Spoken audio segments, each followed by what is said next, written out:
We want to be one of the most profitable long-term companies that can actually see through cycles. We're not building a company to flip it, to sell it, etc. We're basically building something that people can invest in the long term. And what we're creating is something that has some re-rate potential, long-term diversity and scale and investability with a growth focus to it at this stage. And eventually it'll become a little more income generating as you get some yield from eventually a dividend here.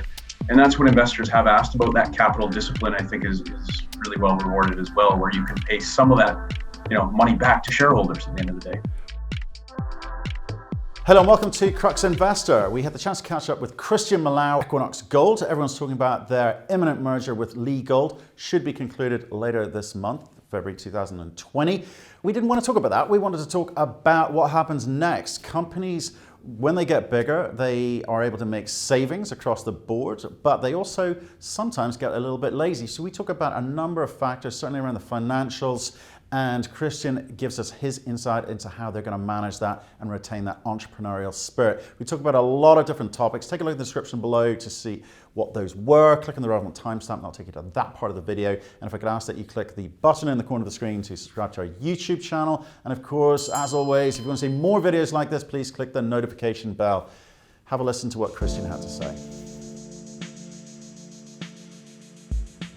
Hello, Christian. How are you, sir?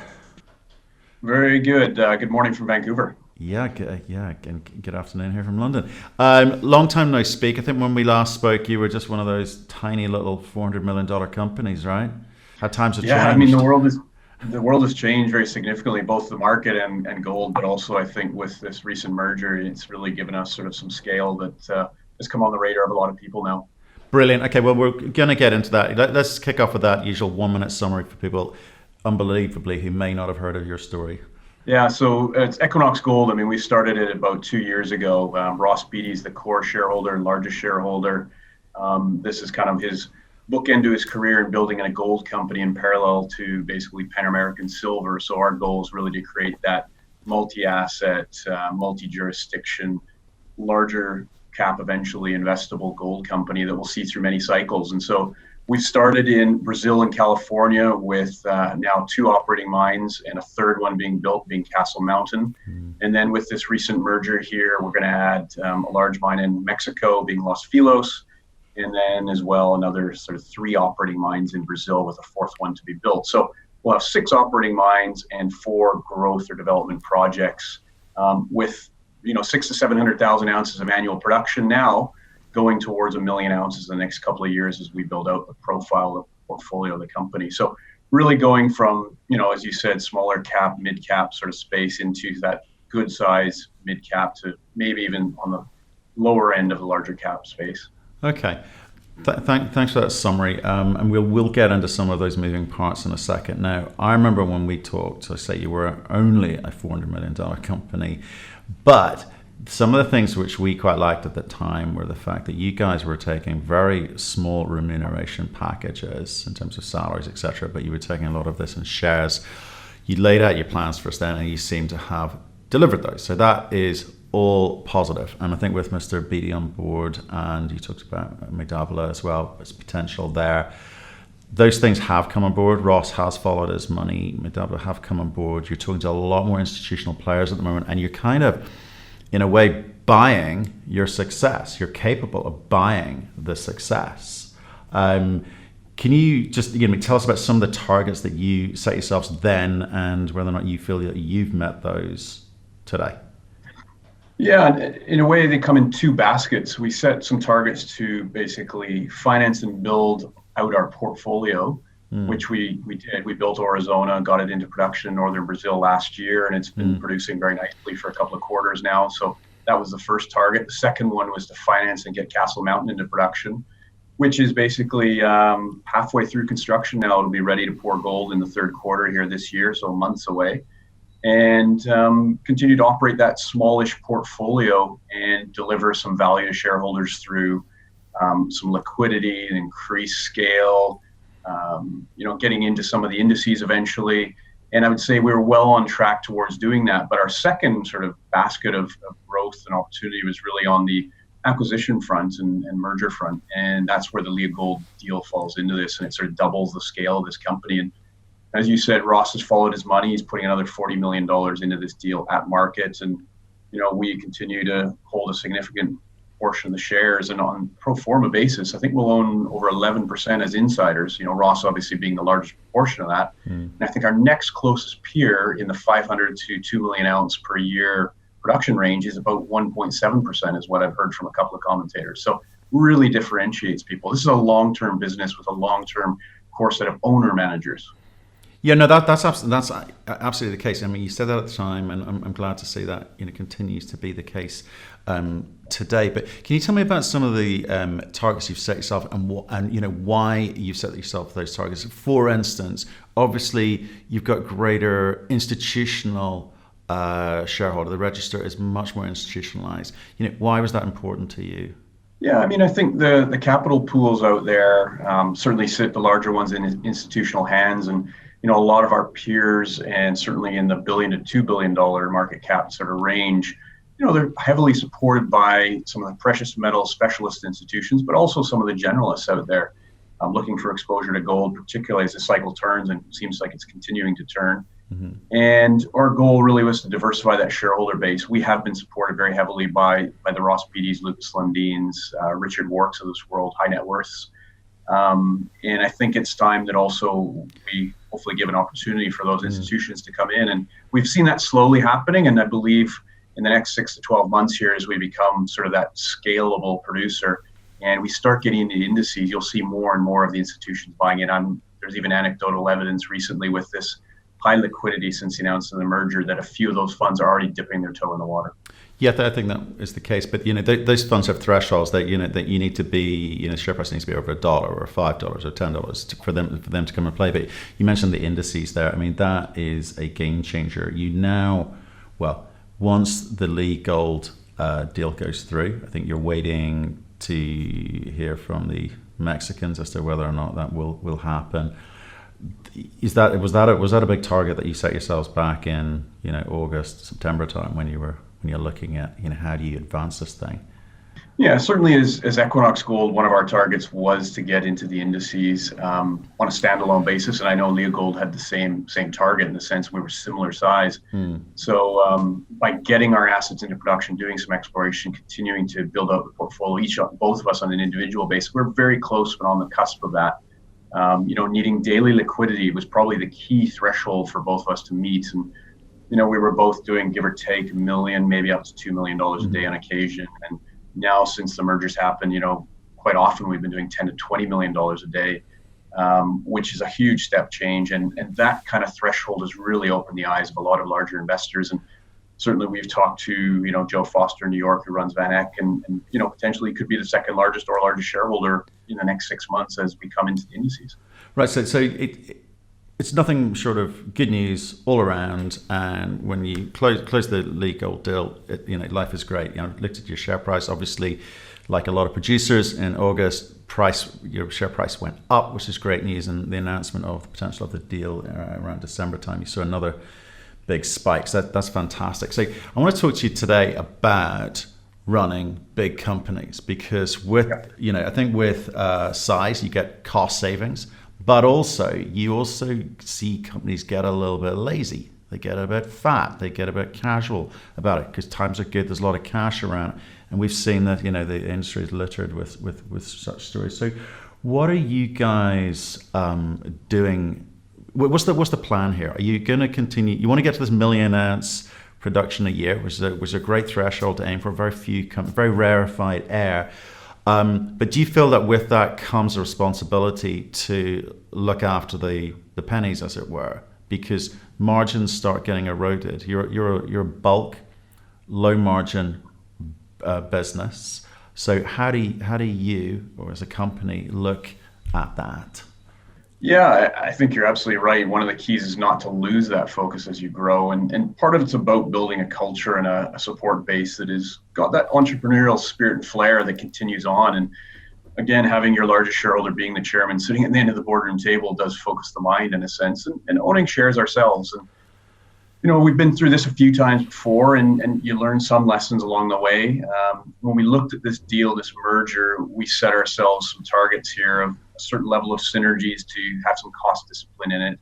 I think we set a reasonably low threshold because we want to be able to deliver on it. And, we'll look at cost savings at corporates and sort of in-country levels. There's going to be purchasing synergies. There's obviously going to be cost of capital savings. And I think the announcement of the refinancing on the back of this deal already shows that savings potential will come through on day one. All the global banks are coming in and reducing the cost of capital. Mubadala continues to support as well. And Ross has been investing at market, no discount. So I would say we've already showing some of those potential synergies. They just will be basically brought into place as soon as we close in probably late February. Can you just share with us some of those variables? Okay, the cost of capital is usually one of the most expensive components that companies have to endure. What are the other areas in terms of the savings you talk about when with the completion of this merger and obviously earlier mergers? Yeah, and when we announced this was at market nil premium merger. In the last year, I think there's been two of them, us and Barrick, Randgold, and both of us were up almost 30% within the first month. So the reaction's been very good. And the way we looked at it is though neither side was giving away or taking a premium here. We're both getting the upside and sharing in it. And I think the synergies required were not necessarily they don't have to be large. And what we've articulated is, up to 10 million of synergies. I believe there's probably more there in the midterm. But you're certainly going to be having two head offices in Vancouver combining into one. So there will be, I guess, fortunately, some opportunity there to combine and use the best skill sets of both parties. In Belo in Brazil, we'll be combining offices and we'll obviously use the best skill sets there. We've got actually extra scale now in Brazil and we'll be looking at saving on purchasing. And interestingly, Neil Woodyer, who's be the CEO, and I'll be supporting him here, we did this together in Africa. We went from sort of one mine up to 4 or 5 by the end of it. And you started getting your purchasing synergies, your scale, and your ability to leverage a corporate office. And then there's the cost of capital savings on the side. Right. So, but there's a couple of things that you can't control, which will impact you hugely. Which will be one is obviously spot price for gold. What's it actually doing in the marketplace, and the second thing being your bulk low grade operator here. I think your grades with some of these acquisitions are up, higher than we were talking about 0.3 when we talked last. Obviously, those gone up a bit, so it gives you a bit more room to make a bit more money. But those two components, you've got to closely, I suppose with the price of gold, you can only understand it and have a view on the future. I mean, do you have a view on how long this price is going to sustain for? Let's start with that one. Yeah, I mean, I guess part of our theory and thesis here is and I know Ross uses it in baseball analogy, but in the 4th of 9 innings here, still in the first part of this cycle turn, gold has had a decent run. I would say it's probably run a little faster than I expected at this stage. And we're kind of preparing the business to see through the cycles. We don't believe it's one way and it only goes up, but we think we're in the early stages of the turn here. There's still 17 trillion of negative yielding debt out there. Stock markets are still doing well generally. Global growth is slowing a bit. It's lining up fairly nicely for things like gold and other commodities generally. And I think our business is going to have the leverage and the ability to, take advantage of that higher gold price, but it doesn't need it. So we'll manage the costs, particularly at the moment. You're not seeing a lot of inflation coming through, in terms of inputs for our business at the moment. So it's been a fairly nice, steady environment in that front. What do you mean you don't need it? I mean, everyone wants to make as much money as they can, don't they? So when you say you don't need it, I guess when you've seen what's happened in the past in a few of the cycles. If gold runs up quickly, you tend to see everyone kind of saying, I remember when I was working in Africa, everyone's making super profits, which may or may not be the case. Governments tend to want a bigger piece of the pie. Employees obviously want more of it. Communities do, and the problem is that they don't recognize that quite often that means the oil price is going up, your input costs are going up, your labor costs are going up. So margins tend to expand and contract as the gold price moves up, and they do widen when the gold price goes up, but it's not just a linear sort of relationship where if the gold price goes up, your costs stay flat forever. Quite often they move somewhat in tandem, although I agree that your margins can widen as the gold price goes up. So a steady increase that's slowly happening or managed rather than some spike because of some event or incident is much better for the industry. Okay, so Christian, let's talk about the converse there. Let's talk about something the bit which you can control to a large degree, which is the cost here. So you've got this kind of low grade ore, but it's it's quite similar across all of your projects. That's the style of ore that you're going to be mining. So how do you keep that under control? Because if I look in your presentation, you don't talk about AISC at all, and I wondered why. Yeah, I think part of the hesitancy at the moment is we'd like to close the merger, which the Mexican antitrust we expect, late this month, maybe even third week. And then we can actually put out combined guidance. We want to be cautious here. I mean, theoretically, we shouldn't be putting out some kind of combined guidance until we've got a closed deal. But I think people can see from our prior year's production and cost and how both sets of assets have performed. They get a good idea, and you can see our rough production levels at the mine sites. You can see our all-in sustaining costs at the mine sites. And analysts do a good job of covering us. I think we've got 6 or 8 in total, and I think 6 in common between the two. So as soon as we close, we can then put out something fairly quickly thereafter that's on a combined basis and allows the combined board and management to get behind it. But it's just a few days too early right now to put that out. Okay, fair enough. Now, I used a phrase earlier which was buying success. Okay, you're buying ounces. Okay, you're building this into a large producer. And I guess what people are going to be very keen to understand is, are you going to be doing this profitably, or is it just a case of producing enough, dollars to be, interesting? It's a large machine that you are constructing here. You've got similar ore bodies, similar processes, and as you say, you're very, very good at it. But if it's low margin, then is that sort of interesting to retail, family office, high net worth? Are you missing the fundamentals of business here, or are you just in the business of building scale? Because again, if I look back in through history, you've got companies that built themselves up into such a size, they kind of feel they're too big to fail, but they do. Yeah, no, it's a very fair question and comment. For us, we set a target of roughly 1 million ounces. Leagold wasn't quite as specific about it, but I would say had the similar goals of building a business in the Americas that's diversified, scalable, investable. And I would say this transaction is the first catalyst in getting there.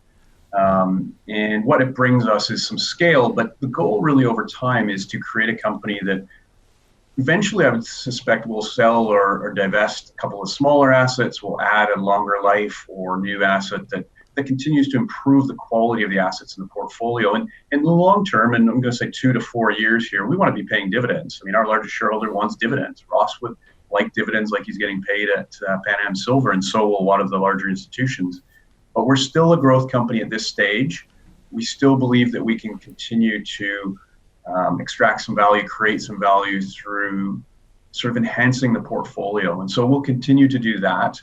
And I think a lot of companies have gotten caught in a trap of being either single asset or smaller, which there can be an exciting story in that asset, and you see some huge success stories in exploration plays, but they're far and few between at the end of the day, where this will be a very liquid investable company for the long term and through cycles. Mm-hmm. And we're not exposed to one single jurisdiction or asset that will cause us challenges if there is an issue.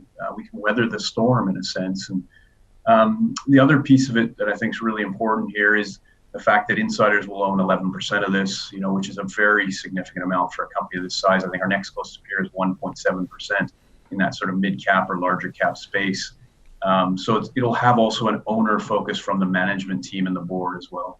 Right. So and just to help me understand this, because I think it's important for people to understand the type of company that you are trying to be or grow into be, and where you are in terms of an investable company for them. So you want that scale. So you want to get noticed by buying these ounces. You're saying to me at some point you then sort of take stock and go, well, let's just take a look at our portfolio here. There's some of this thing no longer meets the new criteria for this entity. We may offload those. You may cash in, as it were, to some degree, and then go after a different type of profile to make sure that your company continues to be, I guess, profitable or more profitable. The ounce, the grade goes up maybe. I mean, is that the way you're picturing it? How does this evolve is what I'm saying? Because I know what you were when we last spoke in August, I know what you're telling me you're going to be after Lee Gold, but what is the thing that you're trying to be? It can't just be, we want to be a 1 million ounce company. It's got to be more to it than that. No, we want to be one of the most profitable long-term, companies that can actually see through cycles.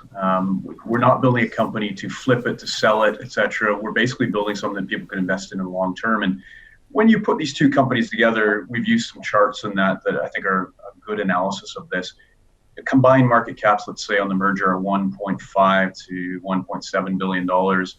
We've already had a little bit of a re-rate towards that $2 to just over $2 billion range. I'm talking Canadian dollars for the market cap purposes. And when you look at a lot of our peers that are give or take 800,000 ounces, 1 million ounces in annual production, a lot of them trade between $2.5 or $3 billion up to $5 billion.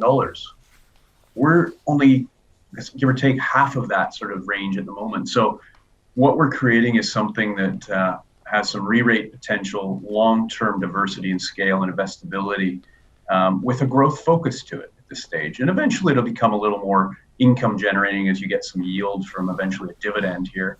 And that's what investors have asked about. That capital discipline, I think, is really well rewarded as well, where you can pay some of that, money back to shareholders at the end of the day.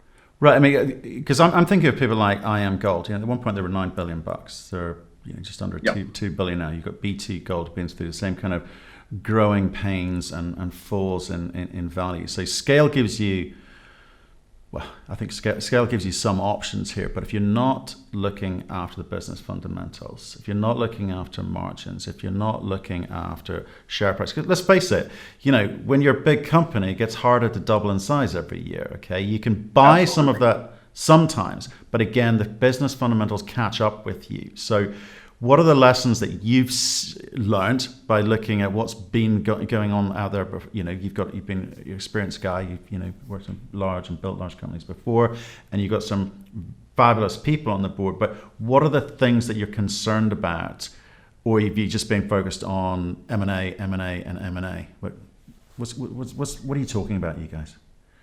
No, I think for us, there's also got to be a shift to continue to execute internally. We've got 4 growth development projects, so we will make sure that we've got attention on those over the next couple of years. M&A becomes more opportunistic in the future, I would say, where it's maybe not as front and center as it was, in the last couple of years here. And we've got to keep that culture, that spirit, the entrepreneurial sort of style to the way we approach things. And part of it's being somewhat lean and mean, but also, when you bring people into that culture, whether it be leadership at your mine sites or even up at the corporate office, they come with that mentality and experience, and also understanding what we're about. And I've seen a number of companies overextend themselves where, we're used to putting together that 100 to 300,000, maybe 400,000 ounce producers into a portfolio of assets. Building something now that's $1 billion plus in capital would probably be a different strategy for us. We really want to be careful of that right now. At our scale and size, we've seen a few companies say, all right, now we're going to take on those big world-class projects, but they don't have the balance sheet or the capital, maybe the experience to actually take it on. And it can very quickly blow up your balance sheet. So we've stuck to our knitting in that sense. And, we're adding assets and continuing to focus on a portfolio that's in that, give or take, 100 to 400,000 ounces of annual production. And, the smaller scale development and growth projects, I think everything we've been building and doing is between 50 and give or take a couple $100 million. You can manage your capital, even if you have an overrun in terms of time or cost, it doesn't blow up your balance sheet. So I think that's also very important. Okay, so he's driving this. You talk about entrepreneurial spirit, okay, and that's easy phrase to use, but the reality of entrepreneurial spirit is very different in a corporate environment. It can get killed. It can get forgotten. People, I say, get real lazy real quick here. So I'm guessing you're going to tell me Ross Beaty. Who's the guy that says, you guys going to keep this lean and green and mean for a long time coming? Because if you talk about timelines, we're going to keep this thing running. There's no end in sight. I think it's hard to keep focus. So what are the things that you're being told that drive this entrepreneurial spirit that you talk about? And you're absolutely right. I mean, Ross is the key driver of that. I mean, he's built 15 companies over the last 30 plus years, and keeping, and it's about putting a management team in place and incentivizing them also in the right way. And our incentives tend to be that long-term link to share price and company performance, rather than big annual pay packages that ultimately reward us just for doing our jobs on a day-to-day basis. And I think that helps keep that focus. And then when we hire, it's a very disciplined approach to finding the people that will fit into that culture, that really want to roll up the sleeves and be part of it. And, not necessarily have a large corporate footprint, because I think a large corporate footprint can detach you from what's going on at the mines. If there are layers of people regionally or even in corporate office. And, we have very direct contact on a regular basis with the mines. And to be honest, Ross is in every week or two, just getting an update on how things are going. He makes a tour of the mine sites. He just loves getting out there. He's a geologist by background and loves the rocks and loves being out in the field. And when you look at the way Pan Am's done it, I'd say they have a similar style, and that's not a bad model that we're looking to emulate to a certain degree. Yeah. Has your remuneration changed since we last spoke? No, it wouldn't have. No, I mean, I've been at the same all year. I'm still in the bottom quartile, and we had a good year, so I did okay this year, this past year. Have you cashed in? Relatively. Have you cashed any of it in? No. I've got, I put $2 million in. It's still there. I continue to have my RSUs or anything that vests in a sense that I keep to hold in my brokerage account. I see this going much higher, and part of it's just through delivery on our business platform and our strategy and our vision, but also I believe the gold price in our markets are at a really interesting point. I mean, look at gold. It's been at $1,550 for a while now. I would say the average person doesn't recognize it's $300-400 higher than it was when we bought Mesquite less than 2 years ago.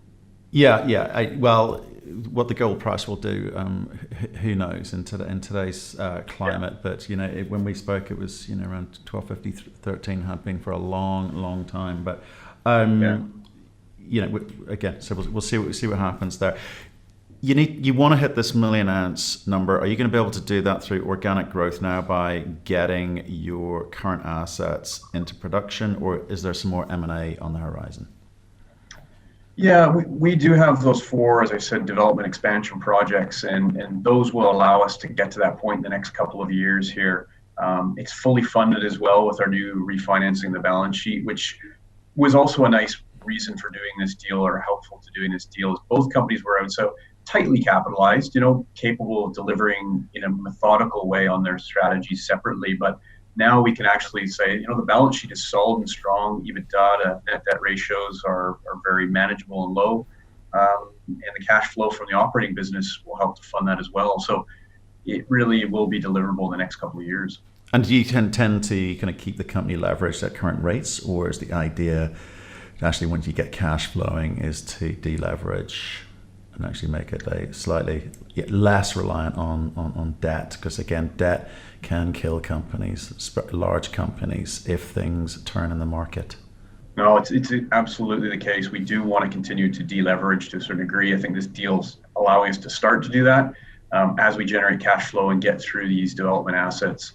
The next 2 years, you'll see that continue. And obviously then it moves towards more steady state and allows you to start thinking about those dividends. Beautiful. Christian, great update. Been a while since we spoke. You've delivered everything you said you were going to. The tone seems to be the same. I'm excited, for you guys. This growth has been phenomenal. You just need to get yourself on the GDXJ and the GDX, and who else are you aiming for? The TSX composite, I hear. So stay in touch. Let us know how you're getting on. If you come through London, obviously come say hi. Yeah. Now stay tuned for the next 6 to 9 months. I think there's a lot going to happen here. Buckle up, guys.